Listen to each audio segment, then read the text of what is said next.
So the Old Croton Aqueduct Trail is unlike any official trail I've ever ridden before. We left Old Saybrook, Connecticut after Nutmeg. We stopped for breakfast a couple towns over, and then we drove on to New York.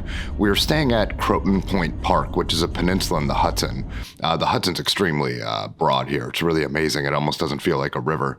We set up camp, and then we headed out on our bikes. We rode through the campground. The fall color is still absolutely beautiful. There was even a little bit of gravel on our way out of the campground. And then we had a couple miles of bike trail to get to the OCA, Old Croton Aqueduct Trail. Even this part was kind of cool. We were along a busy road, but looking out towards the river was really, really pretty. The weather had been drizzly all day, but it wasn't actually raining at the time that we left. So when we got to the trail, the first part of it was this rough, super steep climb. Like I always say, you can never really tell with a GoPro in the wide angle, but it was really steep. And then it was mostly like this elevated gravel path here. It was really, really cool. Again, beautiful fall weather, and just an awesome ride. The OCA is really unique because it's just kind of marginally maintained, I guess. It almost feels like the fact that people ride it is what maintains it. The whole thing in general is that they dammed up a reservoir in the 1840s, and then they put in an aqueduct all the way to New York City, which is underground underneath this trail. And it was basically to bring fresh water into the city as the city's wells and cisterns had become polluted as the city grew. It actually stayed operational until 1955 when they built a new dam and a bigger aqueduct to bring in more water, which actually still brings in 10% of New York City's water. Riding along the trail, there's these beautiful views off to the left as we were heading north on this evening of the Hudson River Valley. And then we got to the dam, which is the end of the OCA. A bunch of people had told us when I was in Johnstown and at Nutmeg that we really needed to check out the dam, and they were right. When this dam was built, it was the largest in the world, actually. And the views were just incredible. And again, perfect time of year to be out here. Leaf peep and see it all. Really unique design of the dam, as you'll see at the end here, just the way it kind of, I don't know, I've just never seen one like it. I would have also liked to see what those waterfalls would have looked like back in the day. I need to Google a couple pictures. So after finishing the northern section of the OCA, we hit some roads and we were cutting over to another trail, the Briarcliff-Peekskill Trail, I believe it's called. And this trail, as you'll see, reminded me a lot of the stuff we were riding at Nutmeg in Connecticut, you know.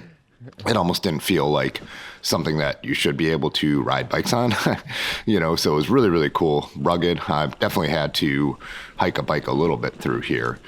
Our initial plan was to ride this section of the trail and then connect to a mountain bike trail that's out that way, but it took us much longer to get through this section of trail as it was rougher and the weather was getting iffier and iffier, so we just kind of took our time getting through here, and then we didn't end up hitting up the mountain bike trails, also not knowing if they would be open, not knowing how much rain New York had gotten, because like I said, our whole drive from Connecticut was pretty rainy.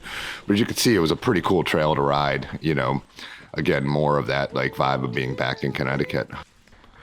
Might as well take this opportunity to let you know that I'm obviously a little under the weather. I'm sure you could hear that I sound a little different today. It's still Tim.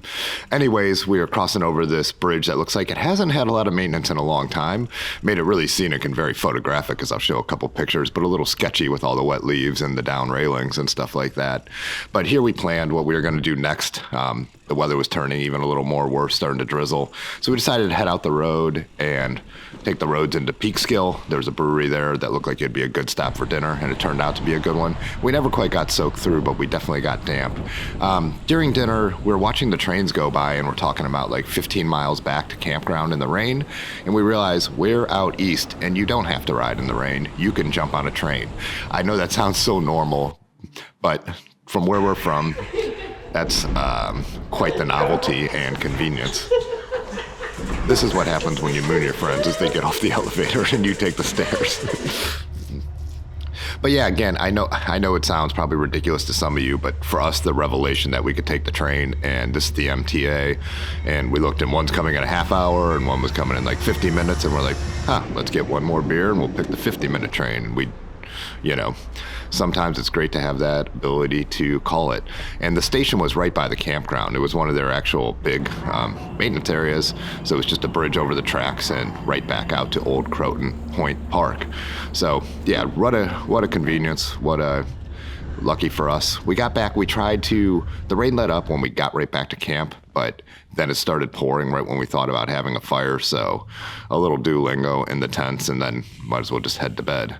In the morning, it was coffee and all that, and then we were going to head back out the same exact way, but instead of turning north on the OCA, we turned south. My bike was laying there like that because since it had rained all night, it was a little slick, and I hit one of the downhills, which had like this little single track kind of carved into it from all the bike trails, and my wheel hit the edge of that. I couldn't keep it straight, and I went right over the bars. I was fine. I was into the soft, wet grass and just had to straighten my lever and bars a little bit.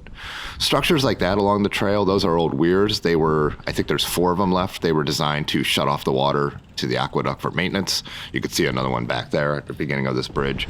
But yeah, so the OCA runs, I think, close to 30 miles between the dam we were at and into the Bronx.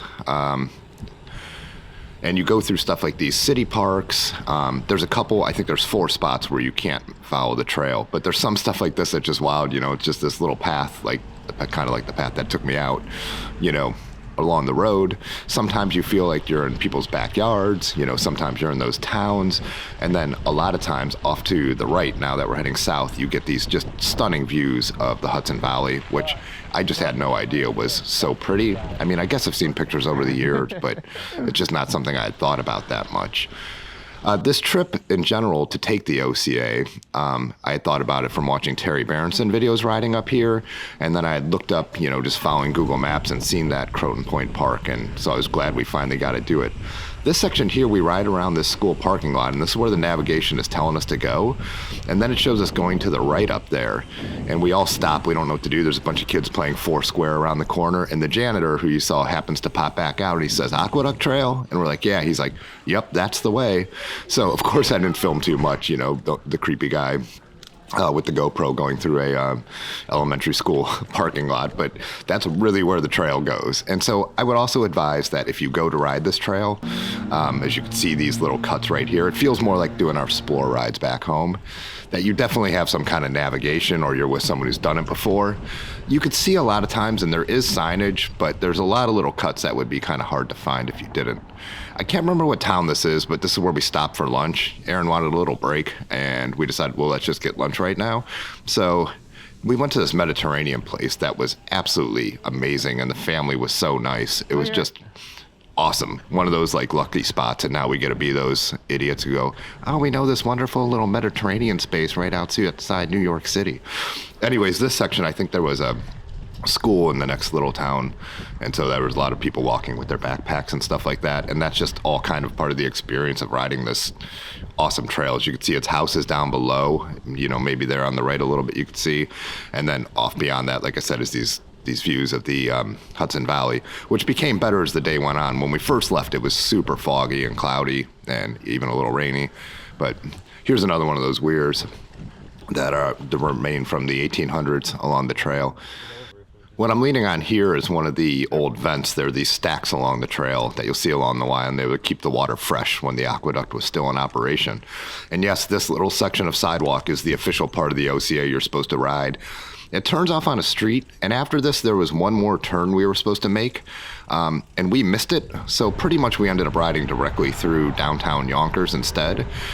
We were going to take the OCA into a park and then switch trails. We missed it. I think we probably only were 10, maybe 15 minutes out of our way, but we ended up connecting to the South County Trail in a different spot, which you can see we're on here. The South County Trail is part of the system of the Empire Trail, which includes the Erie Trail, Erie Canal Trail that is, and a whole T-shaped trail system. After the South County Trail ends, you kind of take this cut through the Bronx. It's really well marked. It's still nice to have the computers for navigation, but you can see where you're supposed to go. You make a few turns through the Bronx, and then you're on the Hudson River Valley Trail. And the Hudson River Valley Trail pretty much goes, along the Hudson River, all the way from, up, coming out of the Bronx, past Harlem, all the way down Manhattan, So it's really cool because, when it first starts, it's still very, nature-like. And you come under the George Washington Bridge that you see there, and then you get your first few views of the New York City skyline of, Midtown and downtown. We stopped and took a little break here, took some photos. I love New York City. I just started to get those vibes of being back, and I was so happy. Me and Aaron have actually ridden this trail before. So if you've never ridden in New York, this is kind of and you're a little weary of being on the streets, this is kind of a great ride you can take. It actually goes all the way, like I said, along Manhattan, all the way down around the bottom of the island to, the Battery, where you can see the Statue of Liberty and Staten Island Ferry and all that kind of stuff is. As you can see, the sky also cleared up, and we're getting near sunset, so we actually had these beautiful views, and it was pretty great to ride into the city under these circumstances. Again, this is a section I love watching Terry B's Twitch streams. He always is riding out here and stopping there and getting a beer, and so it was fun to be back in that area as a fan and just a general fan of New York. Off to the left here, there was the newer Hudson Yards development, which when I was first going to New York didn't even exist. So yeah, now you can see One World Trade down there, and that's why I cropped the video like this. I don't think I've ever ridden like that down close to it. Here we are down at the Battery, Statue of Liberty, Ellis Island, and all that. We noticed that our Wahoos don't seem to keep up with the GPS in the city as well. I don't know if it's the tall buildings or just the number of people using them. So we actually got separated, and we were all trying to go to the Brooklyn Bridge. I'd never ridden over the new bike lane, or even, just never been on it. So here we are. If you have never been to New York and you want to ride your bike over one of the bridges to Brooklyn, the Brooklyn Bridge is actually probably the least scenic, but I wanted to try it anyways, and it was kind of where we were going. But either walking over the Brooklyn Bridge or taking the Williamsburg Bridge is better for views, but I'm glad there's a separate bike lane now. We got to the Air BnB, got checked in, jumped in the shower, and then we went out for the evening. And then we started to do what I've wanted to do for so long, which is spend the next evening and the next day bombing around New York City. And that'll be the next video. Thanks as always for watching. I will see you in the next one. Peace.